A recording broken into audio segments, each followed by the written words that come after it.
So Shakira, I have a question for you, right? Bing bang Yes. bong, sing dang song, ding dang dong, UK hun. Oh, girl. Brilliant. Absolutely brilliant. Great. I can't believe Um, it's top number one. Like, yeah, I know. So, anyways, like the Queens come back with another drama episode because last episode was wild. So they're having a conversation. Sister says she doesn't know whether she won the lip sync or whether she's here by default. I personally think it doesn't really matter. Sister was falling into the background. Anyways, like, do you have any feelings towards Sister? I think that she's a very interesting one because I do think that, obviously, in light of stuff that we will discuss later, Yeah, um, there's a little bit of drama surrounding her, but think that's the most hype she's had so far, even that moment later on. So, like, yeah, I still feel like there's a bit more to see from her, and I know that I do think that she's improving, and I think that she is showing more, but I don't know how much there is left in the tank is my only concern. Like yeah. I honestly couldn't have told you who would have went home between her and Ginny had Ginny stayed and lip synced. You know, it would have been, I don't know, much for muchness maybe. Yeah, because in my opinion, I don't think it mattered who went home because I don't think either of them would have made it to top four. That's just my scandalizing opinion. And then it's pretty much Ahura has a spat with Veronica, and then Veronica has a meltdown yet again. So it's a running theme for Veronica. And then Tia and Lawrence going back and forth with each other. It seems to be like at this point they were all pretty much on top of each other and just didn't want to be around each other. I think they all needed a break at this point because they were all starting to crack really Yeah, fast. definitely. Definitely. 100%. Like Um, it's a lot of drama I feel already, but it's okay. it's great, don't get me wrong, but like a lot of the things that are propping up is the same drama. So Veronica always feels like she's being attacked with the girls, but literally no one said anything to her. Lawrence is kind of getting it because Lawrence is constantly like trying to make a joke out of everything. And then Tia is always getting the basic at it, which is not ideal for her, but that's what she keeps getting. But anyways, Yep. we're interrupted by the RuPaul klaxon and they're basically told that they should leave for coronavirus, which they all thought was few. It's a lot for drag queens to be out It is a seven lot. months. And like they're Yeah, I all, mean, unprecedented as well because never before have they had such a break where they could really reinvent themselves in that time if they yeah, wanted to and if they put their minds to it. So it's almost like watching, like, I don't know, a returning season and like what have they learned since then, you know, like even Tia's yeah, makeup was better. um yeah, that's one of very a vast amount of examples that you could choose from. So it'll be very interesting to see, especially now that they know what each other is like and who their competition is. It'll be very yeah. interesting to see how they've upskilled. It's almost like an episode like or a season by 1.5 times. Like it's not an all stars, but they had the time to really reflect and grow on that. So while it wasn't an all stars, it kind of had time to reflect. So the queens all come Yes. in. Um, some people chose very interesting looks to walk back in. I was like, will they come back and drag? They don't want to come back as boys. Yeah. Some people didn't care it was apparent. And then the girls find out that Veronica has the Rona, but Veronica is then coming back for season three. What are your thoughts on that?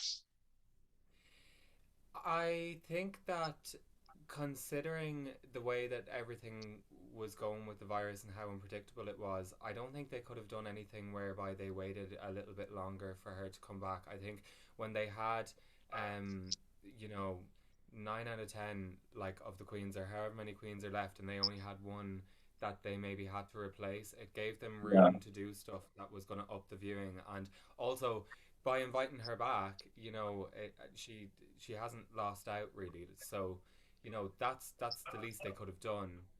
yeah, But also, I don't think that they would have been able to. It wasn't feasible to wait until a time that they had everybody. So, yeah. um, yeah, I I mean, kind of agree with what happened.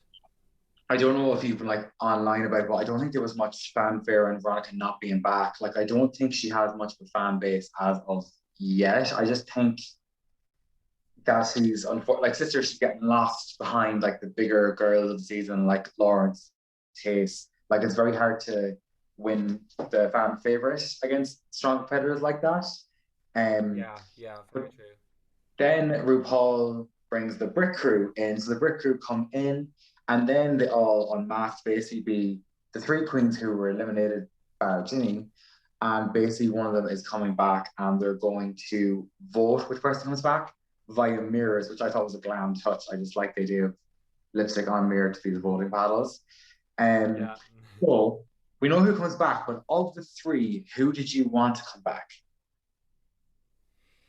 Um, Honestly, it's hard because I think Astina, that was a controversial sort of um, lip sync and a controversial result and everything.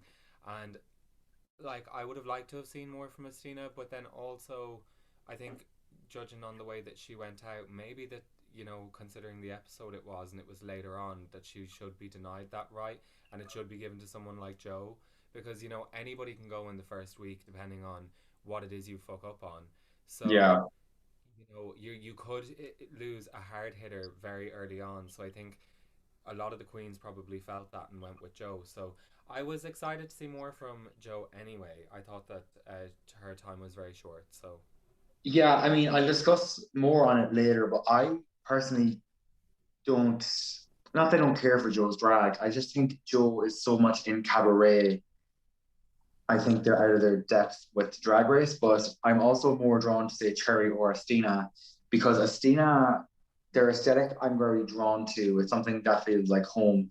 And Cherry's only a year in drag, and Cherry was doing looks upon looks, and I was so impressed by Cherry that I would have picked either one of them.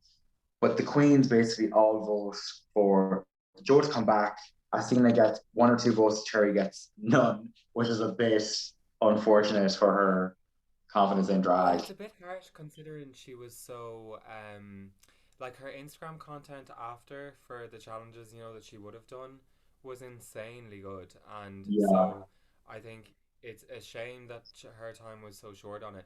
You have to remember as well though they weren't going to like first of all the fairest thing was probably to bring back the person that had the least amount of time, but the other contributing factor is like who's gonna bring back like an insanely strong competitor? Like deep down, who is going to bring back an insanely strong competitor? So I don't know if there was a bit of that in it as well, because Joe is very known for the cabaret stuff. So yeah. It's like everyone seems to be very like Team Joe. I don't know what it is, but it means I'm not warming to Joe. I just it never like when everyone was raving that he left and that it was a horrible decision. I was kind of like, am I missing something? I just didn't see it, but yeah, nevertheless, Joe comes back. So RuPaul announces that it's Ruru Vision, a take on Eurovision titled UK Hun. So they have to write their own lyrics to the song, give a performance, and a look for it as well. So Banana yeah. Drama ends up being Joe Black, Tia Coffee, Sister Sister Eddie Diamond, and United King Dolls is Lawrence Cheney, Bimini Bon Bulash, Tate, and Ahora. Did you have any preference to who which team you want to be on? Oh, whatever team Tace is on, I'm team Tace. Every So time. Whatever team does not have RuPaul's hateful yellow boy wig, whichever team that wig is not on, it was absolutely awful. But I mean, it atrocious. became apparent when she was like, "Well, she done already done and hers is." So I was Yeah, like, "Okay, well that makes sense because you're tying Ginny into the whole thing." But yeah, I hated it. yeah. So then basically they're told that the person who's going to help produce vocals is none other than Emanike, who I stand the ground they walk on. I love Emanike. Do you know Emanike? Yeah. Like, would you listen to Emanike? No, but as soon as I saw him on the show, I literally just fell in love with his aesthetic. Or actually, I don't know how they possibly identify. So, excuse me. But Yeah, yeah, I think I've really fell in love with the aesthetic straight away, and yeah, like they just seemed so much fun and like really genuine. Like even when they turned around to whichever one of the girls it was, and they were like, "That wasn't good," like straight away, just no lies, full transparency. That's what you need, like to yeah. benefit from any sort of critique. But yeah, Um, I wasn't aware of them before this. I'm sad to say. I am. Emanike is British, obviously, but they're so unapologetically queer. Like they're known for doing eye looks, makeup, the nails, the hair long and braids, and the album is even queer in itself. I just love MNEK, but when I heard talk about MNEK, um, I've noticed as well that Sister since coming back seems renewed. Like she seems like there's more fire to her, that she knows what she's doing. So I was kind of warming to Sister from this episode onwards.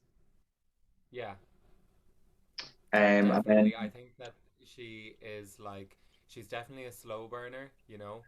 yeah, But once you get there, there is some intrigue to keep it going. So, yeah. I am excited to see what she brings, like in the future, you know.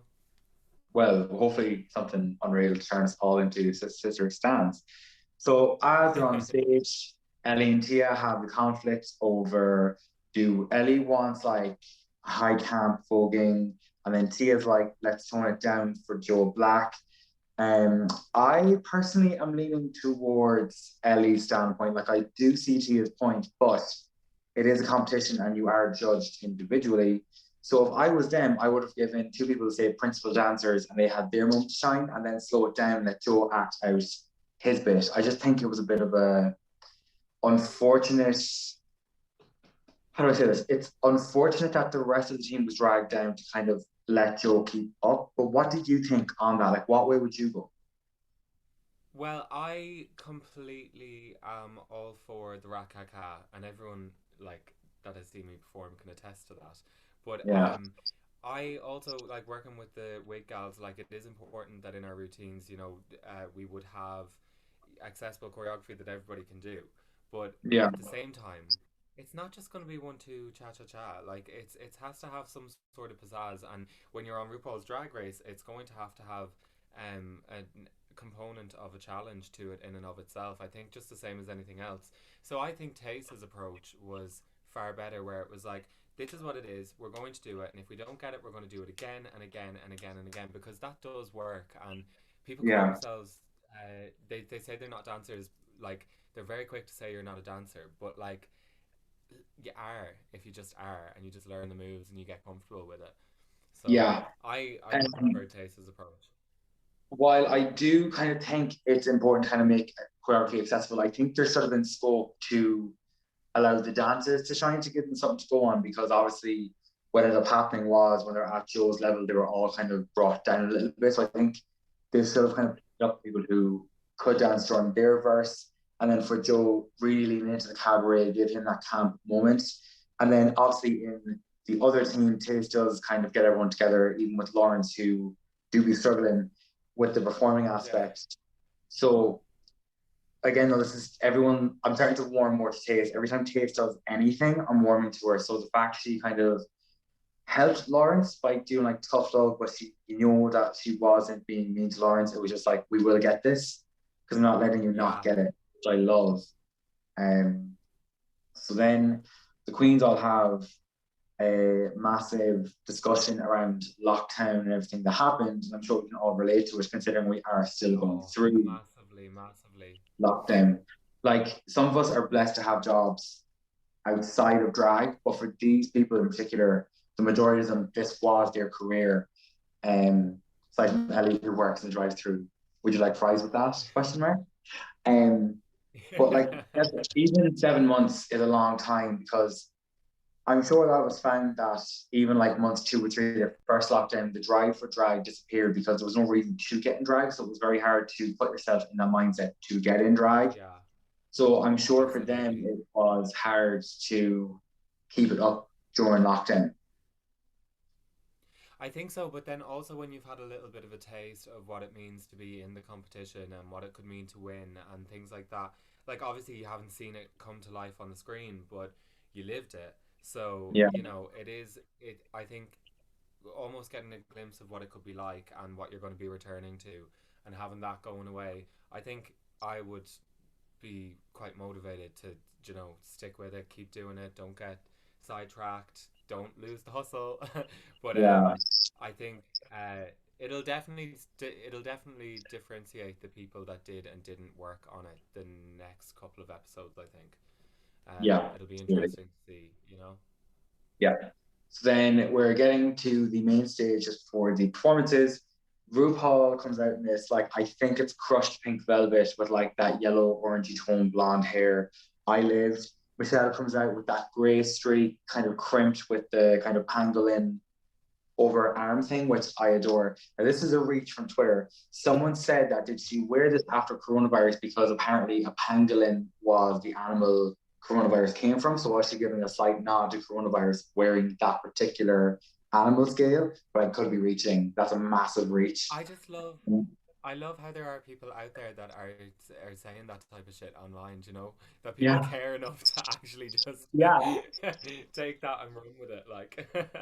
It's that gay faggotry we all love. So RuPaul always tells us that after the performances, the runway will be a day out at the seaside. But before that, gets the main challenges. So the first up then is banana drama, and I think from the get go, it's kind of apparent Joe is out of their elements. Sister again is warming up to who Sister is, and she really shows that she actually enjoys drag. You can see it in her face that she loves this Yeah. challenge. Um, Hmm. yeah, I felt like the choreo was too simple, but that's coming from me who dances. So obviously everyone has different opinions. But for me, as someone who dances, I felt it was just a bit too simple in the end up. And the final pose was very off center. Like the formation was off. Like the two girls on the floor were over to the left, girls behind were over onto the right. Um, which kind of threw off the whole thing. But did you have any comments about banana drama? Well, yeah, I kind of felt like the choreography just it wasn't enough. There was too much space in between everything that they were doing. So there was a lot of space then to just like you'd have to be really like you'd have to almost be a group to be able to fill that space naturally and not have it be awkward. So I think it was very hard to pull them together in that way because they actually didn't have the dancing to help do that. So Yeah, I don't know. I thought it could have been a lot busier maybe, but yeah, I know that they were trying to keep it simple and everything, but I think it just aired on the wrong side of a bit too simple, predictable, boring. yeah, Yeah. I think as well that it was monotonous in that every verse was almost the same. The chorus was the exact same every time. Like there was no kind of up tempo choreography. Like it never changed though once, and it was almost you were waiting on the exact move to happen, but you don't want someone in the audience to believe that because Yeah, there yeah, are surprises. yeah. Uh, but anyways, that's banana drama, and then on to the UK number ones, United King dolls. It was very fun. It was messy, but it was still very fun. To me, Tis and Bimini Wambuda stood out in it. It was just they just embodied it. Yeah. Um, Bimini jumped on the stool, which I adored. And then at the end, the thing that sold this, the thing that put the cherry on top at the end was after Bimini did this split, she goes, "Someone do a death drop." And then she Yeah. launched into the death drop, and it just sold it completely. It was so much fun. I genuinely loved United King dolls. But what did you think? Oh, they were absolutely amazing. Like as soon as they came out, like I know some of obviously it was a little bit rough around the edges, but it's going to be always with choreography and group stuff because you need to Yeah, live in it for a little while for it to sort of marinate, and then you get over the yeah, original worry of the choreography, and then it all really starts to pull together. And obviously they didn't, have a lot of time to do it, but for the overall product that they presented, it was so entertaining from start to yeah, finish, and that's exactly what you want. And it was such a landslide win, like I knew straight away after seeing them that like we knew what the result was. We knew who won. yeah, So, that's a sign of a really strong good performance. Taste was such a strong lead in it. Bimini is amazing. She's just so charismatic, and like when she goes yeah, full on Bimini in the post chorus in the song, like it's just so funny. So it like and obviously so talented as well. The splits, like yeah. the vision. I So mean, like they were well, brilliant. I couldn't fault them. yeah, I made the kind of conclusion then that I can see United King dolls being the top four. Like everyone had their moment. Like, I'm not a particular fan of Ahura, just because people are talking about her as a person outside of Drag Race. It doesn't seem to be too positive, but Yeah. I can see her still going to top four. So I think this is kind of like Snatch Game that is sort of the wheat from the chaff, but I really just want Tia to do well. But after that, anyways, day out at the seaside. First up, we really want to do that in this like kind of pale blue mesh with like the parasol, like the appliques. I enjoyed it. I liked the head to toe that it was all pastel blue. I did enjoy it. What Yeah. was your take on Bimini? I really love Bimini's style, and I kind of am starting to realize that she's extremely intelligent behind everything that she does. So, knowing the further we go along, that she really has such a strong head and her shoulders and a really good eye means that I'm starting to trust anything she does a little bit more and see sort of the finer details of what she's doing as well.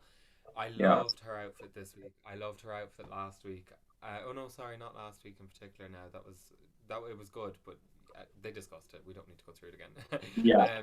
But then when she did the other look, I think in episode two, the blue one with the big hair, it was just and the netting on the back, the lace, unbelievable. So Bimini, I'm obsessed with, and I love this look. This is no exception. I think Bimini is a sleeper hit because at the start I wasn't particularly. That's a lie. Even from the promo with that like Elizabethan Victorian kind of get up, I adored it. She walked in, I adored it. She's a sleeper hit now. I didn't realize how good she was until I realized how amazing she was. Like every look is different. It's versatile. Her lyrics were smart. Even on Twitter, Yeah. when she found out that she was number one in the UK, she said, "It's the first thing I've ever topped in my life." And I thought that was just hilarious. So she has sense of humor on brain. So I love Bimini for that. And following Bimini is Taste, and it's like sand fishnet kind of jumpsuit with like beach appliques with that short wig. At this point, Taste could wear a bin bag, and I would fall in love with whatever she does. Taste can sell Yeah. anything. I adored this. Did you adore it, or did you not adore it? I did adore it, and like you know, she that sells the seashells was just brilliant. It was very taste again. Like you know, anything she wears, she's brilliant because she's obviously done her job in terms of branding. Because you know, Yeah, when you see it, that it just completely suits her. Um, but my only like sort of little thing with Taste is, but I really love her so much. I think I want her to win. I'm stuck between her and Bimini maybe. But my only thing with Taste is that I hope that um like in some of the other challenges where she's had looks, comparing them to other people's, they weren't as sort of they were very ready to wear on the runway and like a fashion runway and a catwalk and everything like that. But I wouldn't necessarily say they were more conceptually strong. Not as conceptually strong as some of the other stuff we've seen. So I just hope yeah, that in some runways that we have to come that there is a bit of that because I really think that she'd be amazing doing it. You know. So I yeah, did love it, but like, say for example, that some of the other looks that we'll discuss, like the one that there was two of, was just a little bit more um, conceptual. So it put another string to those queen's bows. I think yeah, so. I do love her, not hating on her at all. I just can't wait to see more, basically. yeah. So speaking of the two looks, Ahura comes out first. Bag of chips with red sauce. Seen it, lived it, loved it, stand it. It was a clever take on Day Out to Seaside. I liked it. Yeah, I really liked it as well. I thought that it was so clever, and I thought that the construction of it was fabulous because even by doing that, she made it high fashion. She had the ketchup bottle on her head, which was enough. Yeah, And in comparison with the other runway look of the same nature, it was just that bit cleaner and very Ahura. Once again, very well branded, I think. yeah. So following Ahura is Lawrence Cheney in this latex lightsaber, which again, Lawrence is always turning looks like they're always well polished. What I liked about it Yeah. was humor in on her arse, it read no diving, which I just loved. Yeah, I thought that it was good, but I didn't think that it was enough to save the look overall. Like I think overall, I think it was constructed really well. Wouldn't expect anything less from her at this point, but in terms of just something that I felt like it was missing, I felt like it was missing some sort of bang moment that made me go, "That's Lawrence Cheney and nobody else." You know, I Yeah, think it felt slightly more generic based on what we've seen from her up until now. So, yeah. um, again, can't wait to see more from her because I know that there's more coming. Yeah. Following Lawrence, next Scottish girl, Ellie Diamond, as an actual seagull in an itsy bitsy teeny weeny yellow polka dot bikini. Talk about drag excellence. Like that was just so well done. Like apart from the Yeah. bikini, the actual seagull aspect of it was just stunning. Now, just to make a comment about it on the main stage for the critiquing, we'll get that after. I love the seagull. What do you think of this seagull? I did really like it. I think my problem with it, the only problem that I had was when she turned around, you could sort of see some lining on, Yeah, I say, sitting here with one nail missing on both hands from, like, like I can't fucking talk either. But, like, it was just the back of it was like I could see it where it was ripped or something like that. So it yeah, sort of pulled me out of it a little bit, and I felt like then maybe was what made it look slightly costumey based on what Graham said. But I don't know if I necessarily agree that I thought it was fully costumey. I did think it was very well done. She's very talented. Like her mug is so amazing and so different to her boy as well. yeah. So that's a good sign. Stunning. I would actually comment on Graham's comments after we get through the fashions because I have a lot to say about the critiques. Um, Okay. Following Ellie is Tia Coffee as an ice cream cone that she must have just got out of a bag because that was a chop. Like, I'm sorry, that wasn't great. Because I was like, at this point, I No. was questioning, like, oh, is this the same outfits they had before the lockdown? Is this after lockdown? Because it was that kind of, no one ever clarified, did the Queen get to bring back new outfits? Jordan talked to me hear more about it. But just alone from this, I was like, she can't just brought this back. Like, if she was going for that bigger top, smaller bottom energy, she could have had an asymmetrical where the white would kind of come up one shoulder and really exaggerate that, and then bring it down into Yeah. like a skirt that was slit as the brown of the cone. Even to give it like a sideways tilt as an ice cream cone, it was just not fitted in any capacity whatsoever. I didn't like it. I didn't like it either whatsoever. I mean, I thought that it was pretty clear. It's been pretty clear. If you pay attention to the shows and what the judges want, like they're always asking for the same stuff. So Yeah, don't hide your entire middle when doing anything unless like it's something a bit better than unless maybe if the thing was rhinestoned maybe then but yeah, maybe not even then. So I think Michelle has said it enough before that like your shape is important and if you have the body do the thing. So yeah. yeah, I just thought it was a bit of a big mistake this far into the competition. It is, and like I hate like it sounds like a parent thing to say, but with her, I'm like, I'm not mad, I'm just disappointed. Like you can't like I love coffee, like I want her to go far, but she makes it so hard to stand her when she pulls shit like this. But anyways, following Tia, sister, another tips look. LOL, guys, but she included a seagull that was trying to nip the chips. Um, but this time she turned it into a gown rather than kind of an upper body thing. What do you think? I know because immediately, first of all, Ahura did it, and Yeah. it was amazing. But then the gown element, I didn't like because it still wasn't nipped at the waist, so Yeah, it didn't. It looked like sort of an obstacle that she couldn't overcome, as opposed to intentional to me. Because if it was intentional, I think the waist situation would have been a little bit more looked after, yeah, But and also the seagull as well on the head, like it wasn't as it was a bit too much. I thought it made it a bit more costumey, whereas Ahora's was very high fashion. Now, yeah, like it was still a really good. It was still really good. It still worked, but it just didn't work as well and as clean as Ahora's. So it's yeah. unfortunate. It is. And then last but not least is Joe Black in this Caught in the Wind on the Brighton Pier. Now, I may be eating my words in saying this, but this actually was quite stunning. This was the one thing that's like, well, maybe she did deserve to come back because did enjoy her first episode looks. I know the references, I know they were good, I just didn't enjoy them. But this was smart. No one else did this, and I did enjoy this Caught in the Wind look. Yeah, it was. It was really artistic. It was very well done, and in terms of like the whole splatter. and everything was going this way.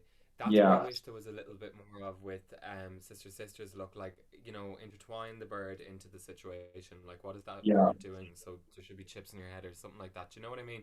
But yeah, that was what Joe had sort of taken it to that level where it was like really splashed very artistically, and it was a lovely, lovely, lovely concept executed really well. So I'm sad that we don't get to see any more of that now, but we're yeah. losing good people all of the time now, I think. So, it's the way it is. Being the whole cast is strong, so I think everyone's going to feel strongly each week. But that's a good sign of the season, I think, is that everyone that goes home is a sad.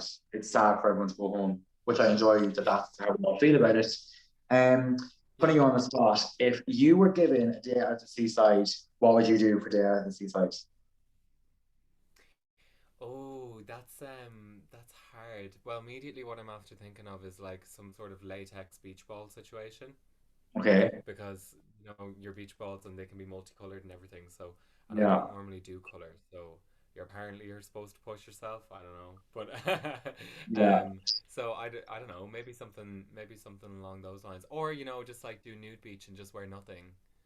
So, there's yeah. always Very smart. that. I would do it. I somehow discovered I like to act a fool. I'd come out pure sunburnt with like a too small bikini and a big massive inflatable ring around me and flippers. But obviously because they need to see a waist, I'd be like redhead to toe sunburnt. But as I got off the end of the runway, I would take down the tube and there'd be like a massive white line as if say that's where I fell asleep hand. Just for something fun, like slather after sun. Um but this like That doing would be very good.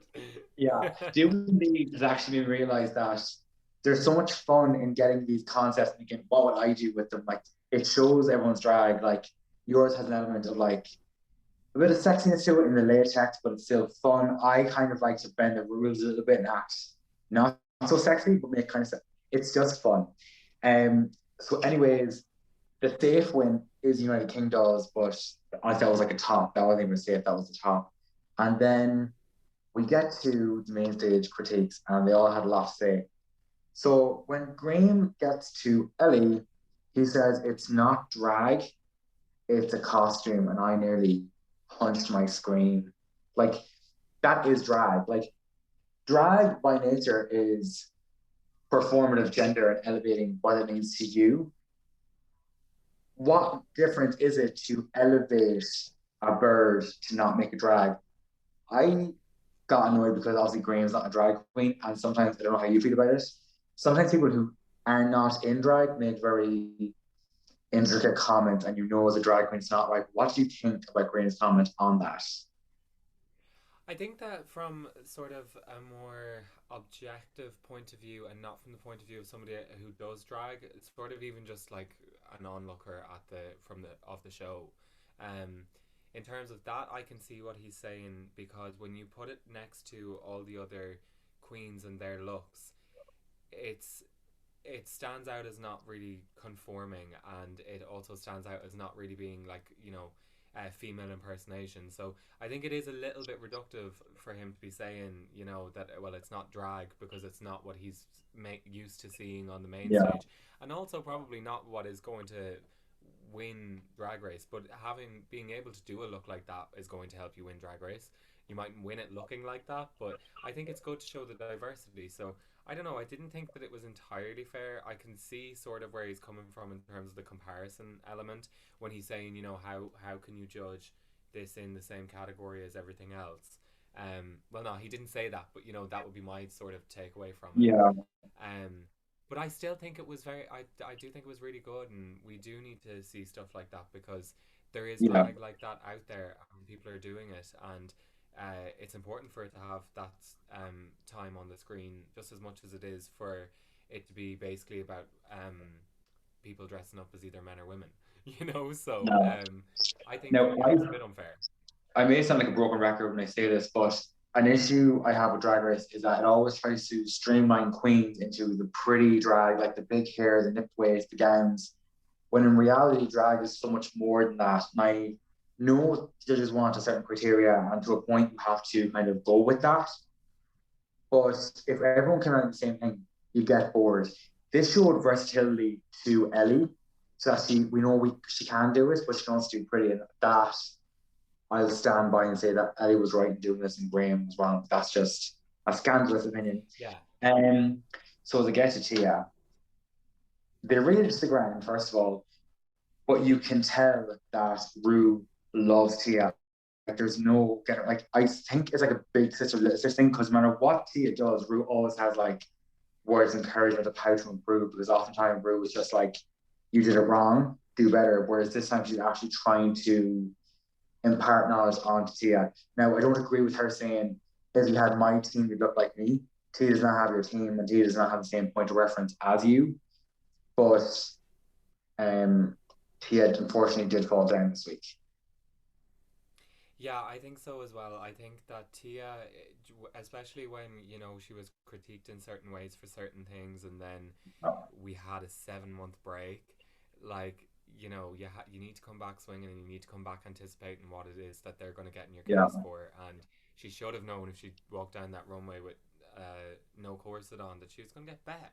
So, but like I she kind of, could have wore a corset, but we wouldn't have seen it. Like it's not like the effort would have covered it anyways. It was like a complete miss. Like there was no shape to it.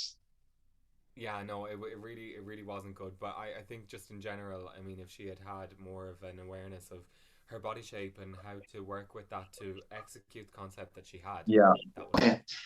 Um. So then move on to Joe in possibly what is the most dramatic thing to happen all this season, or one of. So first of all, we talk about Joe like Joe is 50. Joe is 30. I didn't realize this. Joe was still young, but we talk about Joe as if they're like ancient. Anyways, Yeah, Michelle that's goes actually so fair. like Joe does cabaret. That's fine, whatever. But Joe is still only 30 years of age. But I think Joe puts on this character that is older. But like we talk about He does. He Joe, doesn't help himself.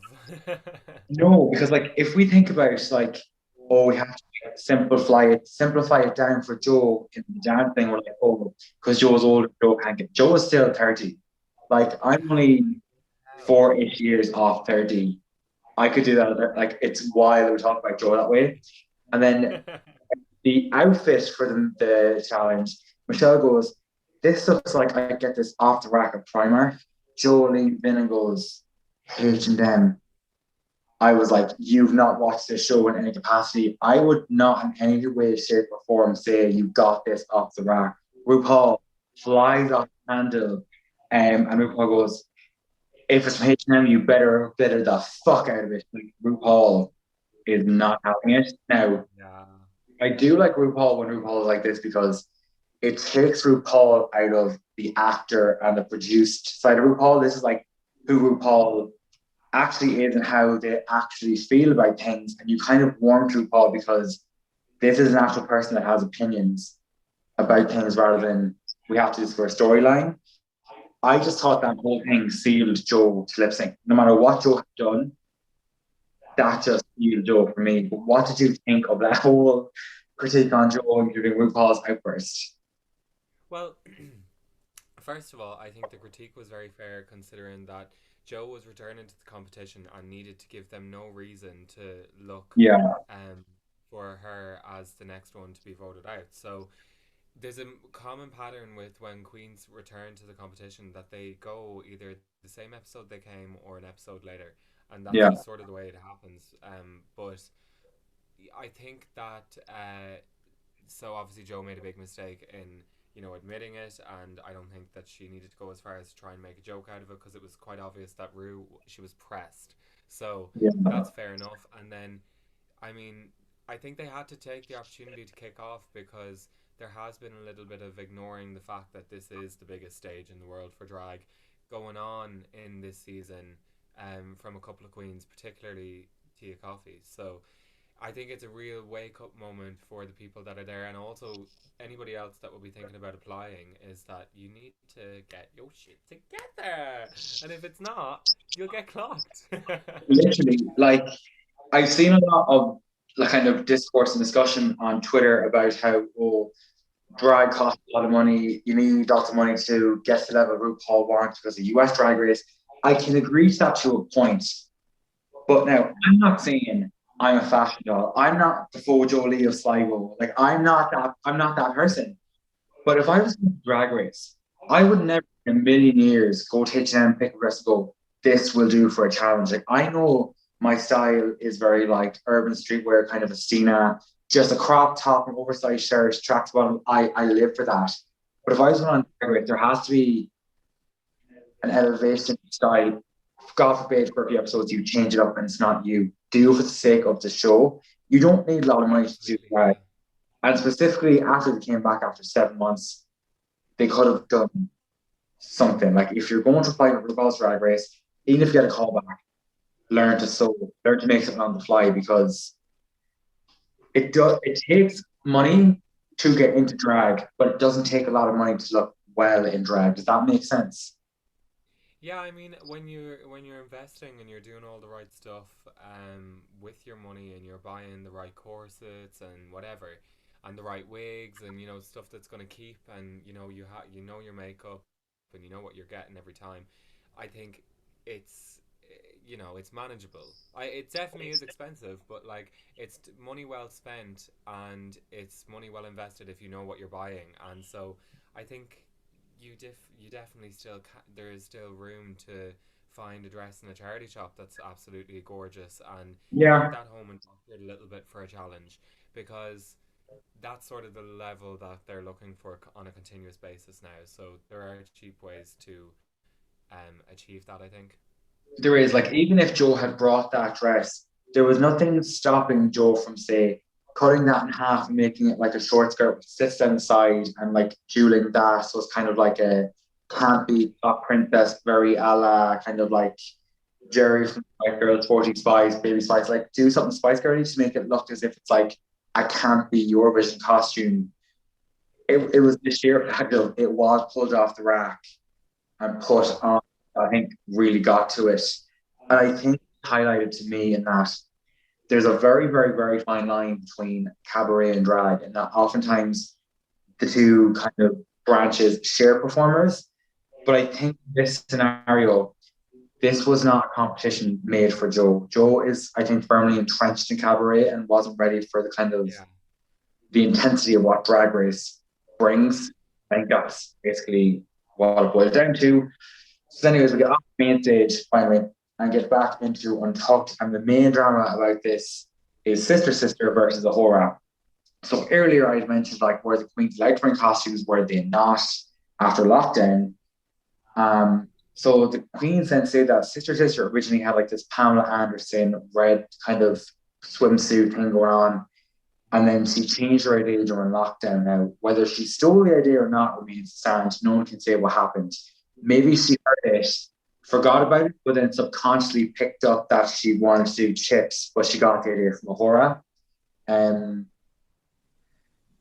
yeah, that's broad because they were allowed to bring costumes. Then I thought they were gone for 7 months. Why couldn't some of them have picked up sewing when they weren't working, particularly I Tia? think I think, yeah, definitely. But I think in terms of the sister sister drama, like if you're thinking of, a day at the beach or whatever in Brighton, then you're Brighton's probably landlocked. I have no idea. But so if you're going and you're thinking along those sort of outside of the box lines where it's like, what could I do that would still say, messy day at the beach with the rain and the wind and the whatever, it's not mad to have thought maybe that two people thought the same thing, which was like a big bag of chips Yeah, overflowing with ketchup or whatever, and like the seagull and the blah blah blah. So I think that in the interest of like sister sister, who needed to save her ass more than absolutely anything else, she obviously needed to say that she didn't copy her, and I yeah, would say that there's a big chance that she probably didn't because to be seen doing that by the all of the drag race fans that are watching and everything would blacken your name so hard yeah. with drag queens. So I don't think that like anybody would be dumb enough to actually do that. So verging more on the side of it was an accident and um just not an accident but just a coincidence and like a horror did it better anyway. So Yeah, I don't know like what you think. I do love to shoot the shit and feel like it could be coincidence. Like I don't particularly care about it in terms of like I don't sit up at night thinking about what happened, but I'd love to know whether she had brought the Pamela Anderson thing first. And I think because it was talked about before they left for lockdown, it does seem a bit suspicious, but I digress. The fun moments, and they all had the laugh about it over Twitter, so that's fine. So, anyways, then we come back to ends up being Tia and Joe choose a song, "Don't Leave Me This Way" by the Communards. I'd never heard of it. Have you heard of it? I have heard of it, but it's not like I'm just a bit like some of the songs for the UK one. I'm a little bit let down by. I don't know what it Yeah, is. I feel like they don't have rights or something, or there's some sort of legal situation that we don't really know about, or maybe it's sponsors, or I don't really know. But the music is typically not as good as the tracks that they have on the US one. That could just be yeah. reputation even as well, and they're foreign, so. Um, I don't know. Hopefully they'll get better. They probably have saved the best for last anyway. But yeah, I I wasn't crazy about mean, the song. when I heard Emanike, I was like, oh, they might do an Emanike song just because he's on the panel. And typically, if someone's on the panel, their songs are done. And Emanike had bops. The songs are picked are so weird. Like me and Naomi, who don't share any of the same opinions, apparently, loved Memory, but I hated Memory, not because it was a bad song to perform to. I just think for a lip sync to your life, Memory is a weird song. Like, let's say now, knock on wood, me and you somehow make it onto Drag Race UK down the line. Me and you share kind of a similar performance style. Imagine me and you end up in the bottom two, and RuPaul says, both of you are doing Memory by Elaine from the stage production of Cats. Like, we try our best, we'd be fucked, not because we can't do it, because it's not our forte. Well, I think yeah. I mean, definitely, it's some of the songs are quite obscure, and obviously they force the queens to do things that are maybe outside of their comfort zone in terms of performance. But that's what Drag Race is all about. Is about pushing you to that point where it's like, how can I do this and still make it me? So I think with Tay, she did an absolutely fantastic job at what she was given, Yeah, but not all of the time it doesn't work out that way all of the time. Sometimes you have just shit songs and like yeah, therefore shit lip sync. But like when you get somebody who can turn the narrative of the lip sync to favor them and their drag persona, even if it is maybe not what you would have expected, that's something really special. Um, Definitely the taste can do because we yeah. as we saw, but Oh, bless him. not everybody can do that. Yeah, definitely. So yeah, I mean, the bottom two, I don't think anyone else could have been the bottom two. Sister Sister was very, very strong. Ellie was good. Her outfit saved her. Joe was automatically put in the bottom two because of the H&M thing. And then I unfortunately, because of the outfit, Tia was placed in the bottom two. Did anything in the lip sync stand out to you in particular? No. I like. I mean, Tia did her thing again where she hits the ground and Rue dies, and I don't know. Yeah, it's a showcase of passion, but it's also like you did it Yeah, last time, and yeah, I'm starting to lose the cool with it, and I didn't understand the pants coming out on display. Maybe I don't know. Was it to show that she was tucked, or was it because Rue likes her legs? I don't really know what the story was, but I don't know. It gave me messy. So yeah. Like we've it, gotten away with messy in the past, so I don't know why that would change it now. wasn't Anyway, great, no. I mean, I do think it's hilarious that RuPaul equates jumping onto your knee in the same category. Like she reacts the same as if it's a jump split or a death drop. It's why that she loves the whole jump down onto your knees thing. And I didn't get the whole pull up to show your knickers type thing. Had this been either of the other two, I think Tia would have had a 50 chance of staying. I think because it was Joe. Joe was not exactly a energetic performer. Um, but anyways, we get through it, and unfortunately, we have to say goodbye to Joe. Did you agree with that decision? I don't know. I mean, I think that based off um, maybe Joe's shortcomings in the challenge and stuff, it sort of seemed fair. One of them was going to go home this episode anyway, but I Yeah, think Tia, had she been up against anybody else that wasn't somebody who was already kicked out of the competition, I don't think it would have been as straightforward as let's just save Tia. yeah, So I feel like there's a little bit of that at play, definitely. So We'll have to see what happens next week. Absolutely. I mean, if T is in the bottom again, I don't think no matter what she does will take it because there's a curse in Drag Race where if you lip sync for a third time, that's your final call. Um, Unless you're Cameron Michaels. Mr. Cameron Michaels, who is stunning. So we are coming towards the end of the season. Who are your top three? Let's narrow it down your top three so far. Um, oh, I think Tace, number one. Mhm. Bimini, well, Tace and Bimini number one and two, and then I don't know. There's like some of me wants to say Ahura, some of me wants to say Lawrence, uh, and that's kind of it. Yeah, well, I mean, so Bimini, Tace, and I think I'm about maybe to be Lawrence. controversial yet brave, and once again give a scandalous opinion. So top three would be not in any particular order. Taste, Bimini. I want to say Tia because at the moment I want Tia to succeed. And I feel like Lawrence at the moment, the personality they're given is very monotonous. It's always this high energy. Haha, I'm funny. And I'm starting to resent that, which is unfortunate. Like I don't resent Lawrence as a drag queen. I can't comfortably watch Lawrence in that same kind of uppity personality for much longer. But I think with Tia, I'm getting a lot of levels and layers. So um, I can see it being Taste Bimini Lawrence, but I would be upset if it was Taste Bimini and Tia. But anyways, Shakira, Yeah. you look stunning. I'm coming to your house to scalp that wig off your head. But before that happens, where can everyone find you online?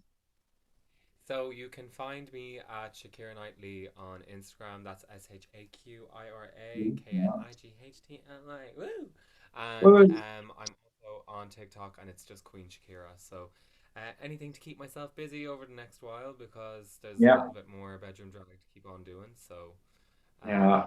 yeah, give us a follow, and it is such a pleasure as always to have a chat with you and talk through what has basically been our lives for the last couple of weeks. So I Yes, can't wait to do it again, and next time I see you, we'll be very close to the final. very close. But yes, thank you so much for joining me. I'm sure we'll see you again, and I hope that you enjoy the relevant beauty you are exhibiting. And I'll see you again soon. Bye bye.